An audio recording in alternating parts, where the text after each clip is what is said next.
Hey guys, it's Dom from 12 Tomatoes, and today we're gonna make a vinaigrette. Just the basics of how to mix oil and vinegar together and make them taste good.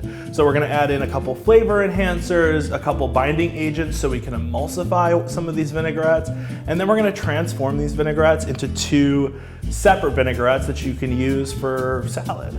So first step in making a vinaigrette is you start with your oil and vinegar. So for all intensive purposes, I'm just gonna start with a white wine vinegar. Add it to the bowl. So what's important in making vinaigrettes, especially before we add in our olive oil, is we wanna make sure that we have all of our ingredients, our flavor enhancers, in with the vinegar, and then we want to whisk as we add the olive oil in to emulsify the vinaigrette. So I have 4 items over here that's gonna help us enhance the flavor and emulsify. So we have some chopped shallots here. We have some minced garlic. We have some Dijon mustard, and we have honey. So our onions, our alliums in this case, our shallots, and our garlic are there to help flavor the vinaigrette. As time goes on, the flavor will intensify. More of the onion and garlic flavor will kind of extract into the vinaigrette. It's so tasty. Always really start with this if you have it. Shallot is a really mild onion, so it's nice to add a little bit of this into it so it's not like too intense of an onion flavor, but it's actually pretty mild.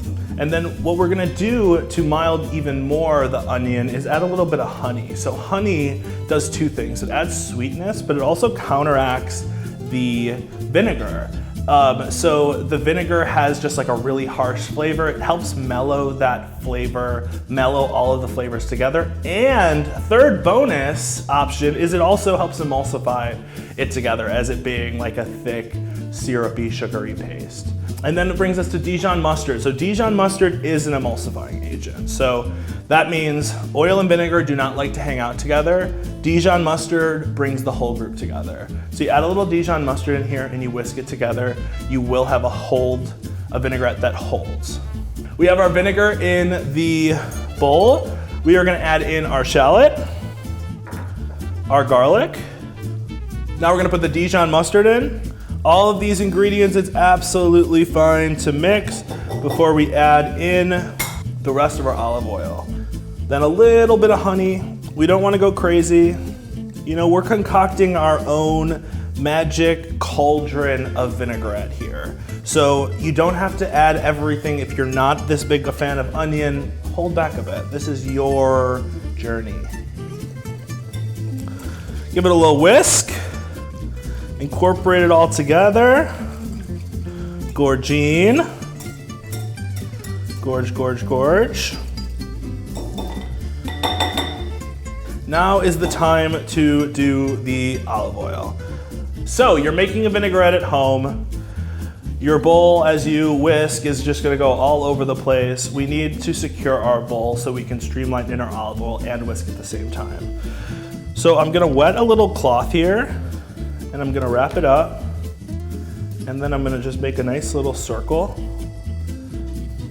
There we go. So we have a nice little nest egg. We made a nice little circle with a little damp towel, so that way we can whisk and the bowl is not gonna go anywhere. Now we wanna do olive oil. And how much olive oil do we wanna do? So I typically tell people that you wanna do about 1 ratio of vinegar to 2 parts of olive oil. Vinegar is extremely pungent and packed full with that tangy flavor. So that fat, to weigh it down, you only need a little bit more than the vinegar. We're gonna start to streamline in and emulsify this vinaigrette by streaming in olive oil. We wanna whisk. And we wanna make sure to target those sides as we whisk. The oil is gonna group up on the sides. If you're going a little too fast and the oil is sticking to the sides, you gotta make sure to stop a little bit, catch up, whisk. This is gonna be that arm workout for the day. And if you did not have a time to do this, you can go ahead and put all these ingredients inside of a pan and use an immersion blender, or just throw it in a Vitamix and blend it up, it will come together in a blender. It's so easy. Okay, so you can see as I'm streaming olive oil in, this has gotten pretty thick. And how we know that we're doing it right is that you're gonna start to see a little bit of the vinaigrette start to stick to the sides of the bowl. And that's just going to be our indicator that we have an emulsification. So this is not gonna split. If anything, there's a little butt at the bottom that will come up, but this primary mixture of Dijon and honey and shallot is gonna stay perfectly fine. So, there's our emulsification. Now, what's the last thing we gotta do? We need to season it. Oh yeah, baby. We're gonna give it a taste.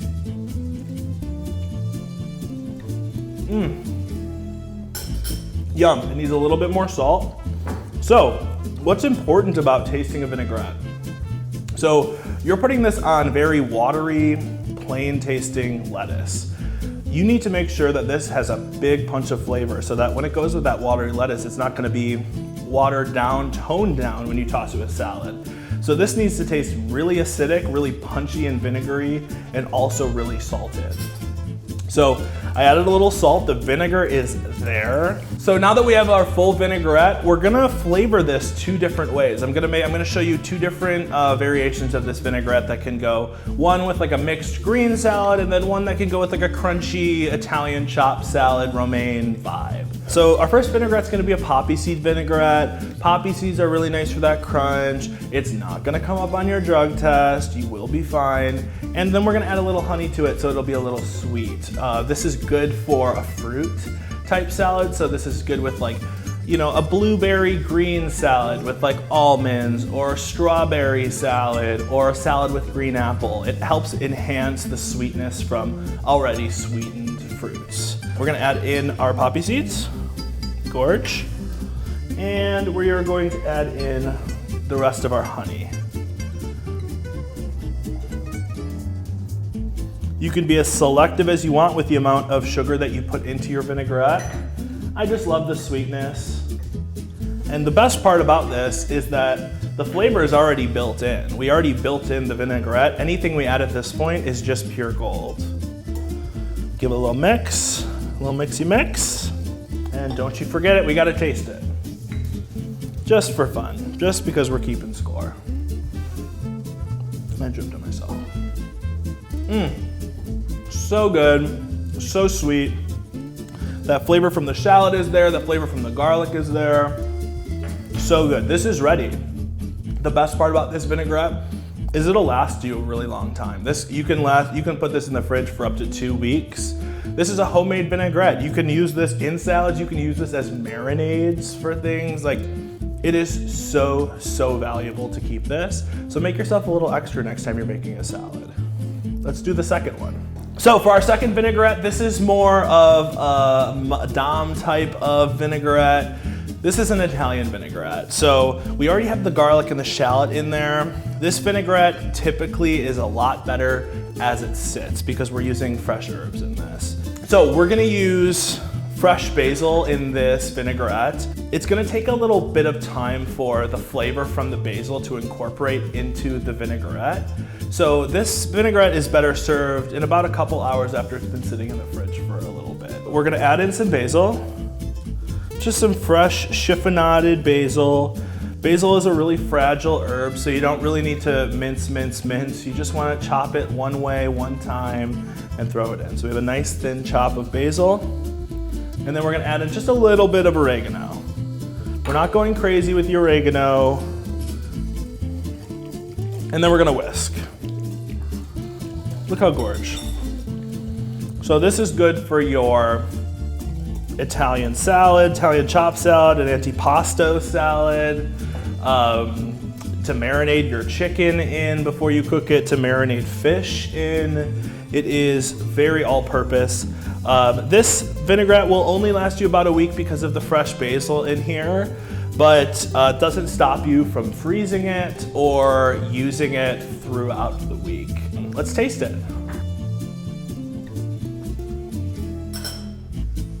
Oh yeah, the honey in this is so toned down and so much less sweet. than the poppy seed vinaigrette. And the oregano just takes it into a whole different ballpark. So letting this sit to let the basil permeate, to let the onions permeate, this is going to be killer. And that's vinaigrettes. You really can do anything with it. As you saw, I made one base layer and just added a couple ingredients to two parts of this, and I have two amazing vinaigrettes now. So get creative at home. Put in your favorite herbs, put in your favorite spices, add a little fresh lemon zest for some flavor, a nice citrus note, maybe orange juice instead of all the vinegar. You can get so creative. So try it at home and let us know what you think. 12 tomatoes.